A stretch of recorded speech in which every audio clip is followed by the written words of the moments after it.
Every day, we make about 3.5 million trips on buses and another 2.7 million trips on trains.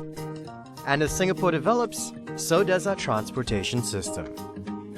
And we have big plans, and at the heart of it is you.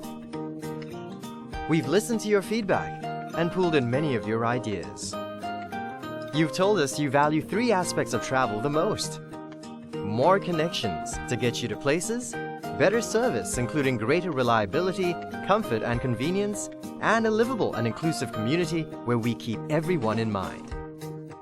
Singapore has land constraints just like in London, New York and Hong Kong.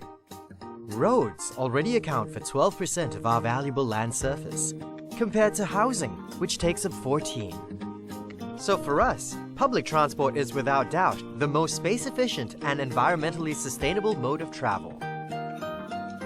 Our plan is to better connect you to more places where you work, live and play.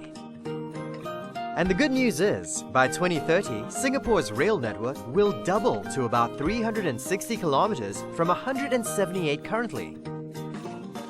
Enough to circle the Singapore coastline almost twice. This means we'll have a total rail length that's longer than Tokyo's or Hong Kong's today, and a rail density comparable to London.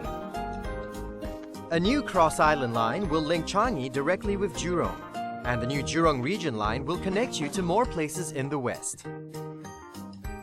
We will open one new section of the MRT line almost every year from 2013 to 2021. If you prefer to take the bus, you will also benefit from our Bus Service Enhancement Program, or BSEP, which will add 800 new buses. This represents a 20% increase in the total number of buses serving you. BSEP will also bring you about 40 new bus services to better connect you to places. We're also roping in private bus operators to run short routes to bring residents to MRT stations, and City Direct bus services to take them directly to the city.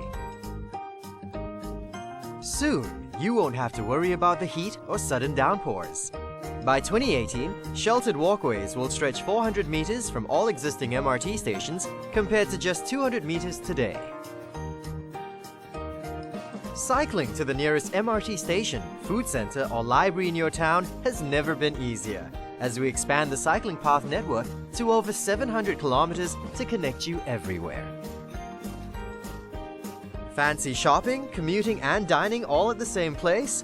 With 7 more integrated transport hubs being built, you'll soon be able to enjoy all these activities under one roof. Over the next few years, we're adding more than 100 new trains, which means less waiting time for you.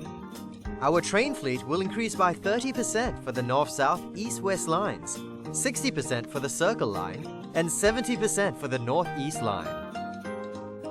We're also improving the signaling system of the North-South, East-West lines. This will mean just a 100-second wait between trains, down from 120 today. In other words, during peak hours, you can expect 6 trains to arrive every 10 minutes instead of 5 trains today, so you'll get more time to do the things you enjoy most. Our aim is to ensure we take care of everyone and make our home more livable. So in the next 5 years, about 40 more pedestrian overhead bridges near train stations or bus interchanges will be fitted with lifts to help our elderly, the less mobile, and parents with prams. For those who live close to elevated train tracks, you might find the rumbling of trains noisy. So we're going to install some 20 kilometers of noise barriers along these sections to help reduce noise levels. While we're putting in the big pieces for you, such as new rail lines and more buses, you can also become a smarter commuter. You can plan your trip in advance with mytransport.sg on your smartphone or computer, or take advantage of schemes such as free travel on the MRT before morning peak hours. And why not brighten up someone's day and put the smile back into commuting? Simple acts like giving up your seat, queuing up and moving in will help bring cheer to fellow commuters. So what you can expect by 2030 is 8 in 10 homes will be within a 10-minute walk from a train station. 85% of your public transport journeys will take no more than an hour. And 75% of all peak hour journeys will be made on public transport. All of these initiatives will bring us closer to our vision of having a people-centered land transport system.